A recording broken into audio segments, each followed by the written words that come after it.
Good morning dear students, welcome to the Assamese class. তোমালোকক মই আজি পাঠটো আৰম্ভ কৰিম ৰিডাৰ বুকৰ পৰা মেইন বুকৰ পৰা গতিকে তোমালোকে মেইন বুকখন উলিয়াই লোৱা। আজি আমি এটা নতুন চেপ্টাৰ পঢ়িম আৰু চেপ্টাৰটোৰ নামটো জনাৰ আগতে মই তোমালোকক কেইটামান প্ৰশ্ন সুধো। প্ৰশ্নকেইটাৰ তোমালোকে নিজে উত্তৰটো বিচাৰিবলৈ চেষ্টা কৰিবা।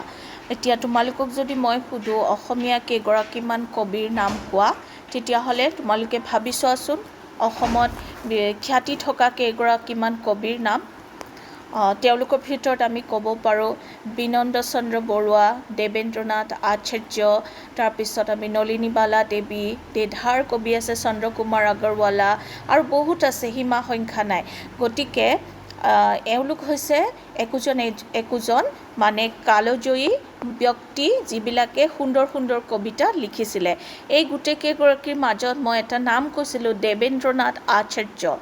এইগৰাকী কবিৰে আমি এটা কবিতা পঢ়িম। কবিতাটোৰ নাম হৈছে অনুকাৰ। অ'কে, এতিয়া এই কবিজনাৰ বিষয়ে আগতে আমি অলপ জানি লওঁ। কবিগৰাকীৰ ক'ত জন্ম হৈছিলে? যোৰহাটৰ গৰখীয়া দল বুলি এটুকুৰা জেগা আছিল, তাৰ ওচৰত তেখেতৰ জন্ম হয়। আৰু তেওঁ সৰুকালৰ পৰা অতি ব্ৰিলিয়েণ্ট আছিল, মেধাৱী মানে বৰ তীক্ষ্ণ বুদ্ধিৰ আছিলে।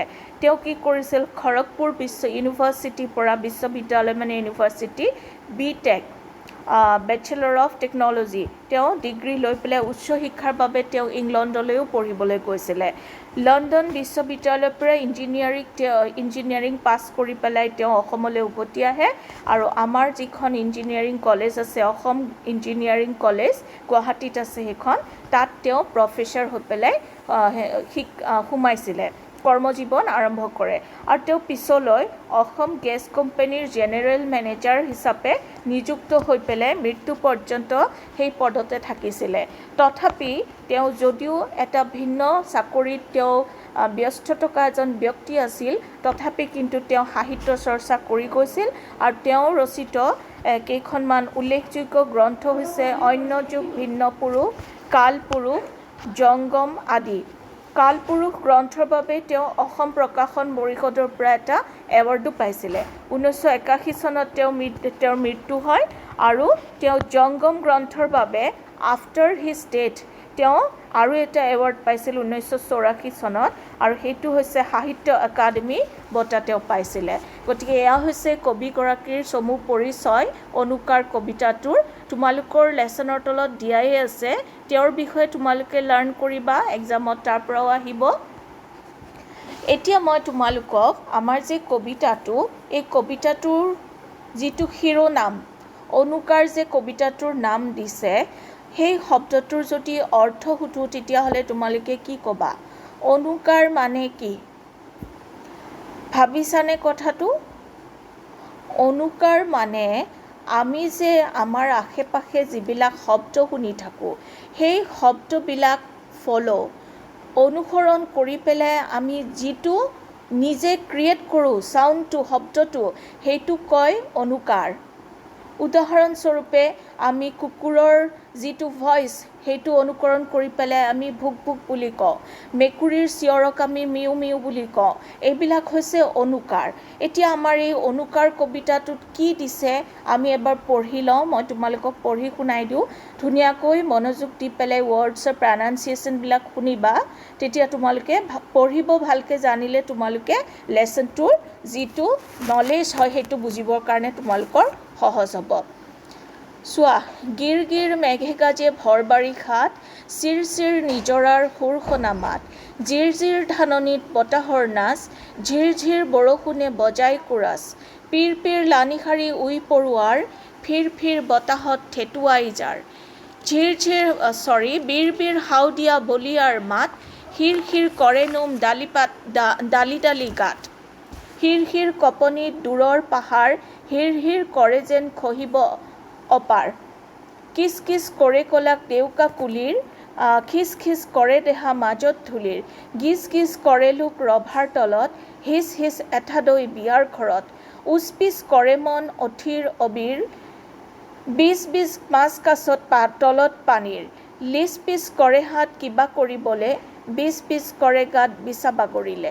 চোৱা, এই যে এটা এটা প্ৰকৃতিৰ বস্তুক অনুসৰণ কৰি পেলাই এই ইয়াতে কিছুমান শব্দ গঠন কৰি কবিতাটোত তাৰ লক্ষণবিলাকৰ কথা কোৱা হৈছে এই বিশেষ বস্তুবিলাকৰ যেতিয়া প্ৰথমতে কৈছে যেতিয়া ভৰ বাৰিষা হয় ভৰ বাৰিষা মানে খুব বৰষুণ দিয়াৰ সময়ছোৱাক আমি বাৰিষা কাল বুলি কওঁ যেতিয়া খুব বৰষুণ চলি থাকে তেতিয়া মেঘৰ যিটো শব্দ হয় মেঘে শব্দ কৰিলে তাক আমি মেঘৰ গাজনি বুলি কওঁ সেইকাৰণে কৈছে গিৰগিৰ মেঘে গাজে ভৰ বাৰিষাত যেতিয়া মেঘে গাজে তেতিয়া চিৰ নিজৰাৰ সুৰ সনামাত আমি নিজৰাৰ সুৰ চিৰকৈ যিটো নিজৰা বৈ আহোঁতে যিটো শব্দ হয় তাক আমি ফ'ল' কৰি পেলাই চিৰকৈ বোৱা বুলি কওঁ গতিকে সেইটো এটা বেলেগ এটা প্ৰকৃতিৰ বেলেগ এটা বস্তু অনুকৰণ কৰি পেলাই কৰা এটা অনুকাৰ শব্দ তাৰপিছত কৈছে ঝিৰ ধাননিত বতাহৰ নাচ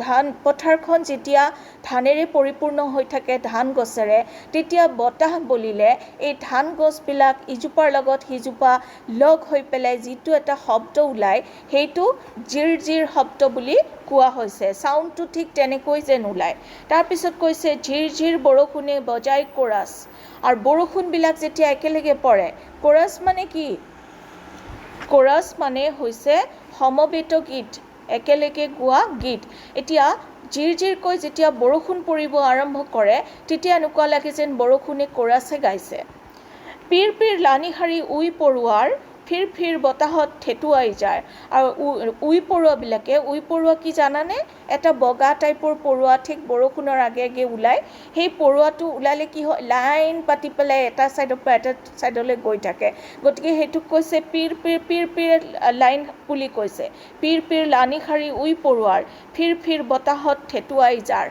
আৰু বতাহ যেতিয়া মাৰে আমি কওঁ নহয় ফিৰফিৰীয়া বতাহ দিছে সেই বতাহটো যিটো আমাৰ গা ঠাণ্ডা পেলাই দিয়ে সেইটোক ফিৰফিৰীয়া বতাহ বুলি কয় ঠাণ্ডাত যেতিয়া সেই ফিৰফিৰীয়া বতাহ লাগে তেতিয়া আমাৰ কি হয় থেতুৱাই মানে একেবাৰে কি হৈ যোৱা আমি যে একদম ঠাণ্ডাত ঠেৰেঙা লাগি যোৱা বুলি কয় সেইটোক থেতুৱাই যাৰ বুলি কয় বিৰ হাও দিয়া বলিয়াৰ মাত আৰু বলিয়াবিলাকে মুখৰ ভিতৰত যে বকি থাকে সেইটোক বিৰবিৰুৱা বুলি কয় যেন কাৰোবাক সি হাওহে দি আছে বিৰ কৰি পেলাই মুখৰ ভিতৰত কথা কৈ হিৰ কৰে নোম ডালি গাত আৰু যেতিয়া আমি সেই বলিয়াৰ সেই বিৰবিৰাই থকা কথাবোৰ শুনো তেতিয়া আমাৰ গাৰ নোমবিলাক উঠি যায় ডাল হৈ যায় আৰু আমাৰ ভয় লাগে তাৰপিছত কৈছে হিৰ কপনি দূৰৰ পাহাৰ হিৰ কৰে যেন খহিব অপাৰ দূৰৰ পাহাৰখন যেন কিবাৰ কাৰণত ধৰা বাৰিষাৰ বৰষুণত কঁপি উঠে হিৰখিৰাই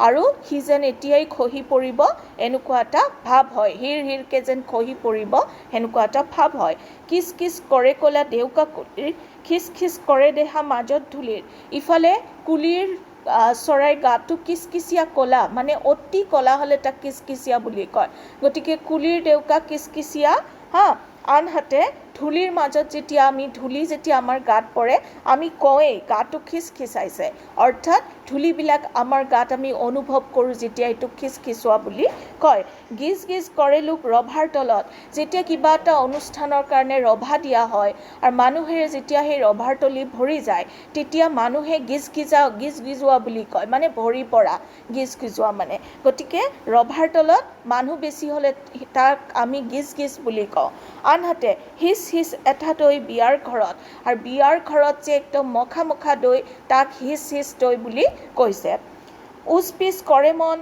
অথিৰ অবিৰ যেতিয়া মনটো আমাৰ উগুল থুগুল লাগি থাকে আমি মনটোত কেতিয়াবা কষ্ট পাই থাকোঁ তেতিয়া আমাৰ মনটো উগুল থুগুল হয় আমাৰ যদি কিবা সমস্যা হয় সেই মনৰ সেই কণ্ডিশ্যনটোক উগুল থুগুল বুলি কৈছে আমাৰ মনৰ কণ্ডিশ্যনক অনুকৰণ কৰি পেলাই সৃষ্টি হোৱা শব্দটো হৈছে উগুল থুগুল অথিৰ অবিৰ তাৰপিছত বিছ মাছ কাছ তলত পানীৰ আৰু পানীৰ তলত মাছ কাছৰ যি শব্দ সিহঁতে যে ভৰি পৰি পেলাই পানীৰ তলত যি শব্দ কৰি থাকে সেই শব্দক বিছ বুলি কৈছে তাৰপিছত লিচ পিচ কৰে হাত কিবা কৰিবলৈ আমাৰ হাতখন যেতিয়া আমি কিবা এটা কৰোঁ নকৰোঁ লাগি থাকে ইটো চোঁ সিটো চোঁ এইটোক কয় হাতখনে লিচ পিচাই থকা অ'কে সাপোজ তুমি কিটচেনত গৈছা, ইটো চুইছা সিটো চুইছা, তেতিয়া তোমাৰ মায়ে ক'ব পাৰে অনবৰত কি লিষ্ট পিচাই থাক, তাৰমানে তোমাৰ হাতখনে কিয় ইটো চুওঁ সিটো চুওঁ কৰি থাকে।